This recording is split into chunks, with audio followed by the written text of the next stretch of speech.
Hello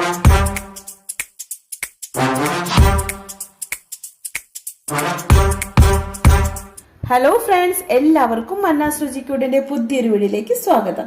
ഇന്നത്തെ നമ്മുടെ recipe എന്ന് പറഞ്ഞാൽ എല്ലാവർക്കും ഉപകാരപ്പെടുന്ന ഒരു റെസിപ്പിയാണ്. അപ്പൊ അതിനു വേണ്ടിയുള്ള ഇൻഗ്രീഡിയൻസ് ഞാൻ ആദ്യം പരിചയപ്പെടുത്താം. ആദ്യം നമുക്ക് വേണ്ടത് കടലപ്പരിപ്പ്, ഉപ്പ്, കായം, ഉഴുന്നുപരിപ്പ്, പിന്നെ ഉണക്കമുളക്. ഇത്രയും കാര്യങ്ങളാണ് നമുക്ക് വേണ്ടത്. ഇപ്പൊ ഞാനൊരു ചീനച്ചട്ടി ചൂടാക്കാൻ വെച്ചിട്ടുണ്ട്. അപ്പൊ ചട്ടി ചൂടാവുമ്പോഴത്തേക്കും നമുക്ക് അതിലേക്ക് ഫസ്റ്റ് കടലപ്പരിപ്പ് ഇട്ട് കൊടുക്കാം. ഞാൻ 1 കപ്പ് കടലപ്പരിപ്പാണ് എടുത്തിരിക്കുന്നത്. ഇനി ഇത് നന്നായിട്ടൊന്ന് ഫ്രൈ ചെയ്തെടുക്കണം. ഫസ്റ്റ് ഒരു മീഡിയം ഫ്ലെയിമിൽ വേണം നമുക്കിത് ചെയ്യാൻ. അത് കഴിഞ്ഞിട്ട് നല്ല ചൂടാവുമ്പോഴത്തേക്കും ലോ ഫ്ലെയിമിലാക്കിയിട്ട് ചെയ്യാം. അതായത് കരിഞ്ഞു പോകരുത്, എന്ന കളറൊക്കെ ഒന്ന് മാറി നന്നായിട്ട് ഫ്രൈ ആയിട്ട് വരണം. ഇപ്പൊ നമ്മുടെ കടലപ്പരിപ്പിന്റെ കളറൊക്കെ മാറിയിട്ടുണ്ട്, ഒരു ചുമന്ന കളർ വന്നിട്ടുണ്ട്. ഇതാണ് കറക്റ്റ് പരുവം.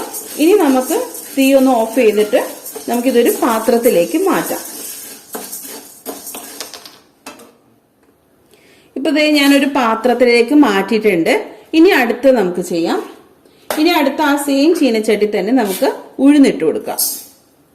അത് എടുത്തിരിക്കുന്നതും 1 കപ്പത്തെയാണ്. നമ്മൾ എത്രയാണ് കടലപ്പരിപ്പ് എടുക്കുന്ന അതേ അളവിൽ തന്നെയാണ് ഉഴുന്ന് പരിപ്പും എടുക്കേണ്ടത്. ഇനി അതേപോലെ നമുക്ക് ഇതും ഒന്ന് ഫ്രൈ ചെയ്തെടുക്കാം. ഇപ്പൊ ഇതേ നമ്മുടെ ഉഴുന്നും നമ്മൾ വറുത്തെടുത്തിട്ടുണ്ട്. ഇനി ഇതും നമുക്ക് ആ സെയിം കടലപ്പരിപ്പിലേക്ക് തന്നെ ഇട്ട് കൊടുക്കാം. ഇനി നമ്മൾ അതേ ചീനച്ചട്ടി തന്നെ കുറച്ച് എണ്ണ ഒഴിച്ചു കൊടുക്കാം. അതിനുശേഷം നമ്മൾ ഉണക്കമുളകാണ് എടുത്തിരിക്കുന്നത്. ഉണക്കമുളക് ഞാനൊരു 15 ഉണക്കമുളക്, അതൊക്കെ ഓരോരുത്തരുടെ എരിവിനനുസരിച്ച് നിൽക്കുക. ഇതൊരു കറക്റ്റ് അളവായിരിക്കും. ഇനി നമുക്ക് ഉണക്കമുളക് ഒന്ന് പതുക്കെ ഫ്രൈ ചെയ്തെടുക്കാം.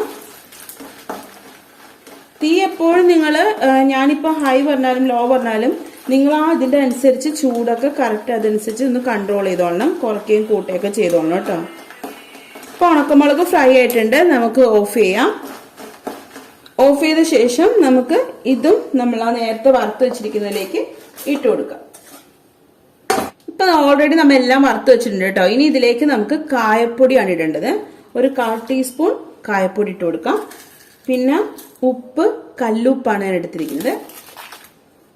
ഇനി ഇതെല്ലാം ഒന്ന് മിക്സ് ചെയ്ത് നന്നായിട്ട് ചൂടൊന്ന് ആറണം. ആറിയ ശേഷം മിക്സിയിലിട്ട് നമുക്ക് പൊടിച്ചെടുക്കാം.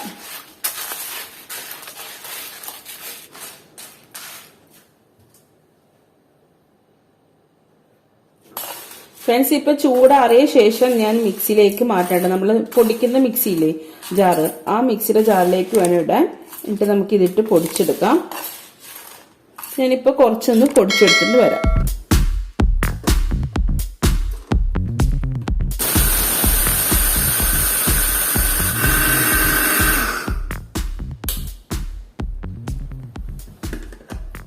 ഫ്രണ്ട്സ്, ഇപ്പൊ നമ്മുടെ ചട്നി റെഡി ആയിട്ടുണ്ട് കേട്ടോ. ഈ ഒരു ചെറിയൊരു തരിയരിപ്പോടെ നമുക്ക് വേണം. അതാണ് ഒരു ടേസ്റ്റ് നമ്മുടെ ഇഡ്ലി പൊടി, ചമ്മന്തി പൊടിക്കൊക്കെ. ഓവറായിട്ട് നൈസ് ആവരുത്. അപ്പൊ ഈ ഒരു പരുവത്തിൽ ശ്രമിക്കാം. അപ്പൊ നമ്മുടെ പൊടി റെഡി ആയിട്ടുണ്ട് കേട്ടോ.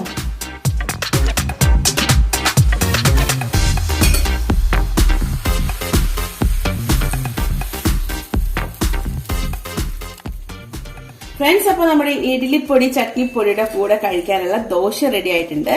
ഇപ്പൊ നമ്മളിതേ പൊടിച്ച് വെച്ച് ഒരു ബോട്ടിലാക്കിയിട്ടുണ്ട്. ഇതിന് നമുക്ക് കുറച്ച് ഒരു സൈഡിലേക്ക് ഇട്ട് കൊടുക്കാം. എന്നിട്ട് നടുവിൽ ഒരു ചെറിയ കുഴി കുഴിക്കുക. ഈ കുഴിയിലേക്ക് എപ്പോഴും നല്ലെണ്ണ യൂസ് ചെയ്യട്ടെ. നല്ലെണ്ണ ഇല്ലെങ്കിൽ നെയ്യ് ചൂടാക്കിയിട്ട് നല്ലെണ്ണ നമുക്ക് കുറച്ച് ഇതിലേക്ക് ഒഴിച്ചു കൊടുക്കാം. എന്നിട്ട് ഇത് മിക്സ് ചെയ്തിട്ട് വേണം നമ്മൾ ദോശയുടെ കൂടെ കഴിക്കാൻ. അപ്പൊ എല്ലാവർക്കും ഈ ഈസി റെസിപ്പി ഇഷ്ടപ്പെട്ടല്ലോ. വളരെ ഉപകാരപ്പെടുന്ന ഒരു റെസിപ്പിയാണ്. അപ്പൊ എല്ലാവരും ട്രൈ ചെയ്യാത്തവരുണ്ടെങ്കിൽ ട്രൈ ചെയ്യുക. അപ്പൊ എന്റെ വീഡിയോ ഇഷ്ടപ്പെട്ടാൽ ലൈക്ക് ചെയ്യുക, ഷെയർ ചെയ്യുക, സബ്സ്ക്രൈബ് ചെയ്യുക. Bye friends.